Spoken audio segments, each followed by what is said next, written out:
Hi, Elaine. Hi, how you doing, Maria? Great. Where are you? Cisternino And what is Cisternino?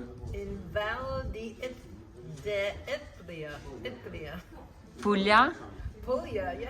Oh, Yeah, nice. Puglia. And what are you doing here today? We are taking a look around Cisternino, kind of like looking to see what we like about this city, and visiting the restaurants and looking around to see where the pharmacies are and stuff, just in case some of our clients want to move here. And in your opinion, why someone should move here? Is there like a major reason? Yeah, it's a beautiful city, well, Comune. It's very beautiful. It's old-timey Italy. I mean, when you walk around here, you feel like you're transported maybe 2, 3, 4, 500 years ago. And the people here are very kind. Okay, and there is something else to say about Cisternino? Oh, if you're a foodie, they specialize in various types of meats. And then we just finished a steak dinner and something called bombette, right? Yeah, right. And they're similar to shish kebab that we know in the States, and it's particular to this city that they have all these different kinds of meats here. Okay, and what else? Wow. Is there something that you want to add as advices to come here? Well, it's on a hill, but the hill is manageable to walk up and down it. What there also is that there's an overlook where you could see the rest of the valley, and you could see Loco Rotondo and I believe Martina Franca, and it's very beautiful. Today there was, even though it's October 22nd, we've heard some people speaking English and German here, so there's still tourists coming to visit now. Yeah, it's actually a very beautiful day. Yes. And how many people has Cisternino? Less than 20,000. And what does mean? That means that this city, which is based in Puglia, the region of Puglia, with a population of less than 20,000, has the ability for a new transplant who receive a pension to enjoy a 7% flat tax rate on their income. Nice. What is this 7% flat tax? Well, usually in Italy there's a progressive rate up to 43% based on your income. But if you move to these little comune like this one or the one that we live in San Vito, the tax is 7%, and I believe the incentive is for the government incentive is to have people revitalize these little cities. And they offer a 7% tax benefit to anybody that's lived outside of the country for about 5 years. So once you obtain residence through a registered contract in the commune, or you buy a house and you register the deed in the commune, you'll be able to probably get a 7% tax rate on your income. And I say probably because everybody's different, everybody's finances are different. And while I'm talking about that, there's two things I want to mention. And one is that if you're thinking about coming here to enjoy a flat tax, it's a good idea to speak to a commercialista first, which is an accountant, or we know them in the States as a CPA, certified public accountant.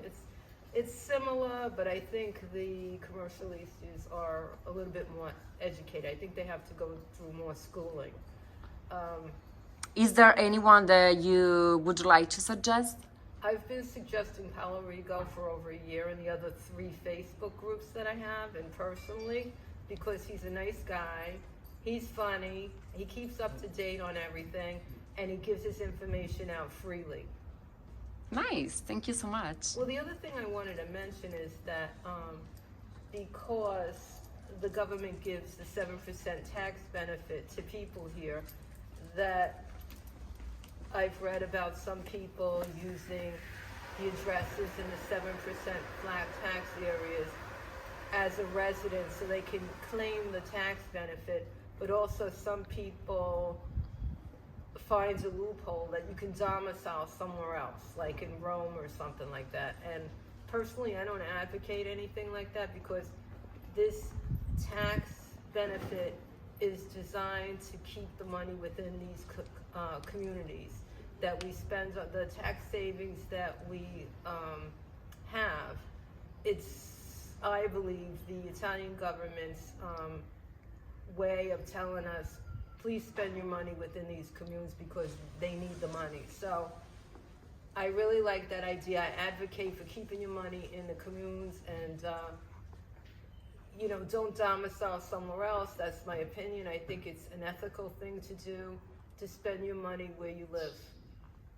Nice. Thank you for saying that. I really appreciate it. And what do you think if we go around, walk a little bit, take some videos, and maybe we can stop for lunch? Oh, that's a good idea. Okay, let's go then. Okay. Thank you, Lane. Okay, thanks, Maria. Next time it'll be your turn to be All right, interviewed. I will. Thank you so much. Hi guys, this is Elaine and Maria. Welcome to Cisternino.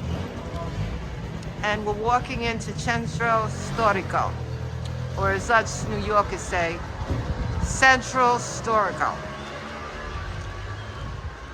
This is a very old city. Here's a little something about the city, but obviously it's in Italian. Wait a minute, here's it in English. Tells you a little bit about the city. Here's a map.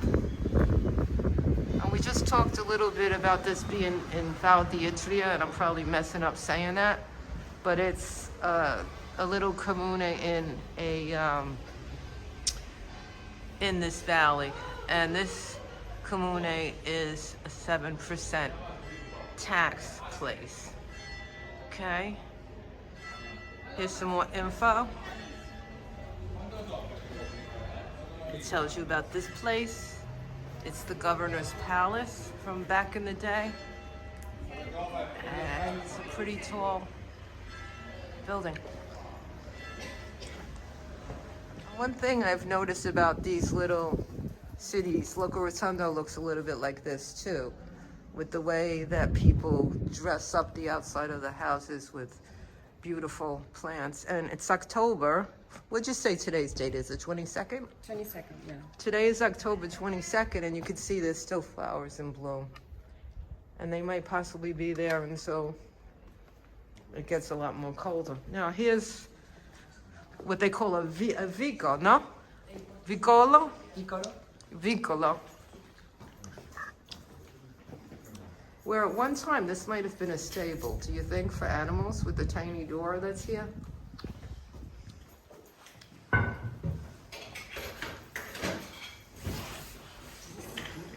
know.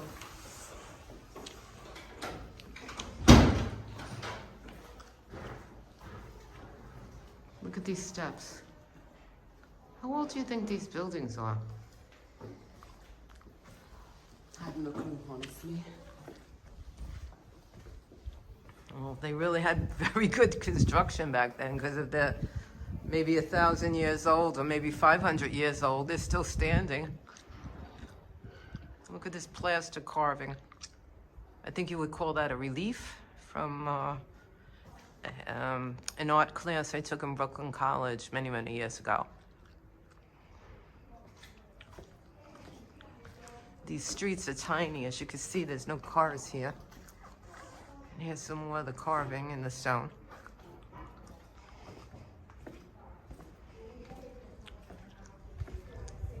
Video surveillance.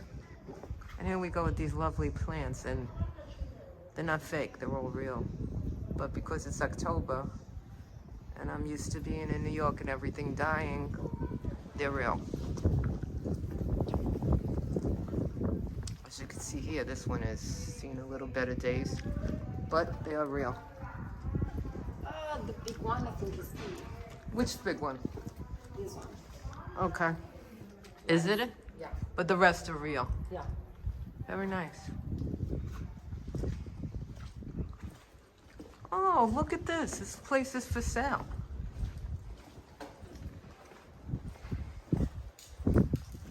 Two levels. Yeah.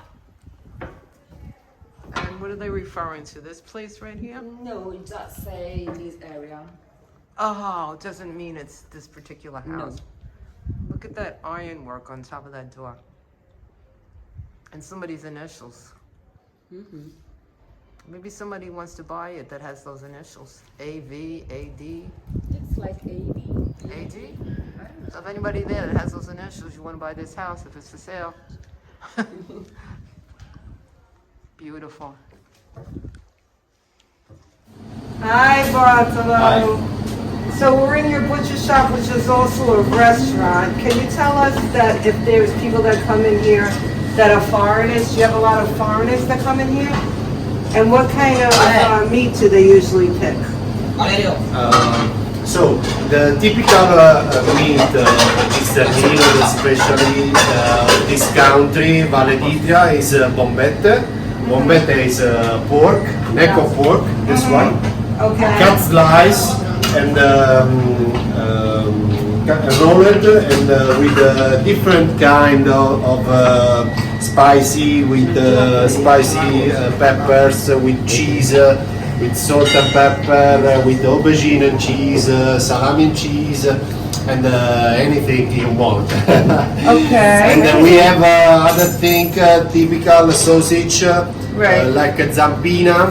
And that's all local to Cisternino? Yeah, it's typical of Cisternino. It's made at home. It's our meat. Living in this country, and so we use. So you guys make the sausage yourself? Yeah. Wow. We make the sausage. We make the bombette. We make the. This one is typical. Oh, that's It's, very typical, Elaine. Liver alone of lamb. How do you call in Italian that one? Numared. Numared. Numared. And what is it in English? It looks In English, is a liver alone of lamb. Okay. So what's Liver. So what's the white stuff? Would that be the intestines of an Yeah. animal? Yeah. Okay. So There are pork. This one is fat of pork. okay. Okay. Nice. So what did you very pick, Elaine? I picked the typical Korean steak, and I think because I'm here, I'm gonna get a bombette. Okay, how many? I don't know, but I want to know the orange one. What is the orange one? This one is spicy. Wow. So Spicy with bread outside and paprika. So I can mix it up. Say I want one orange, one green. Yeah, what do you want? Okay. No problem. Okay, so that sounds good. I'll take one orange, Yeah. one that's pistachio. Pistachio. Wow. And the one with the cheese. This one? With bread and cheese, or if you want with mortadella. Oh, I cheese. love mortadella. Mortadella. And the typical one that you have over there with Sausage. no, the pork fat one. The Numared. A numared. Okay. Like this. Yes. It's okay. That's fine. And the one with melanzana and provolone. Okay. That sounds Oh, you're good. hungry? I'll take it home. All right. I mean, even though this is not far from our place, we don't usually venture out that far. All right. We live in San Vito dei Nonni. Here at Cisternino. Yeah, I know. I was just saying in San Vito, you don't really have that much selection of meat. It's more fish. So this is a bit of a treat to come here and see all this stuff. Okay. Thank you. Thank You're welcome. you. Thanks for watching this video. See you real soon. Thank you so much. Stay tuned. Bye. Ciao. Arrivederci.